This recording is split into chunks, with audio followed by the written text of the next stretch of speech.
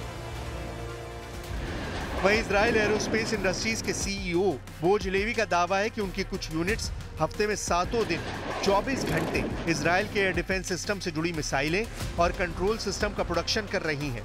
Israel aerospace industries यानी IAI missile interceptor बनाती है, जिसका इस्तेमाल इजराइल अपने एयर डिफेंस सिस्टम में करता है। इजराइल ने अपनी सुरक्षा के लिए इन एयर डिफेंस सिस्टम की मल्टी लेयर तैनाती कर रखी है। इजराइल का आयरन डोम जो कि शॉर्ट रेंज मिसाइलों को हवा में ही इंटरसेप्ट करता है, जबकि डेविड स्लिंग मीडियम रेंज की मिसाइलें और एरो सिस्टम लॉन्ग रेंज की बैलिस्टिक मिसाइलों को इंटरसेप्ट करने का काम करता है। 7 अक्टूबर 2023 को जब हमास ने इजराइल पर हमला किया था, तब से अब तक गजा और लेबनान की ओर से 25,000 से अधिक मिसाइलें और रॉकेट इजराइल की ओर दागे जा चुके हैं। लेकिन इजराइल अपने सुरक्षा कवच के दम पर हर फ्रंट पर दुश्मनों से मुकाबला कर रहा है। लेकिन हिजबुल्ला, ईरान और हमास के ट्रिपल अटैक को इजराइल अकेले रोक पाएगा ये कहना मुश्किल है। खासकर ईरान ने जब धरती फाड़ मिसाइलों की बौछार शुरू कर दी, तब इजराइल का बचना मुश्किल है।